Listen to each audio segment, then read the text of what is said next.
তৃষ্ণা বাইদেউ সমাজসেৱিকা আমাৰ মঞ্চত উপস্থিত হৈছেহি। আমাৰ বাইদেউক সম্বৰ্ধনা জনাব আমাৰ উদযাপন সমিতিৰ সদস্যা ৰিম্পী গগৈ বাইদেৱে।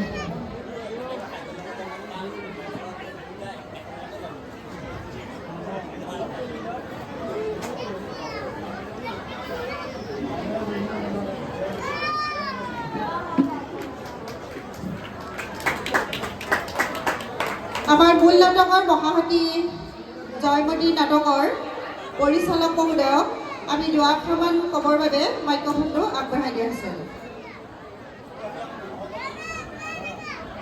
হেল্ল', নমস্কাৰ। জয়জ্যোতি আয়োজক সমিতিৰ লগতে উপস্থিত সমূহ দৰ্শকলৈ আন্তৰিক অভিনন্দন আৰু সান্ধ্য অভিবাদন জ্ঞাপন কৰিছোঁ। সেই পৰম শ্ৰদ্ধাভাজন নাট্যপ্ৰেমী ৰাইজ,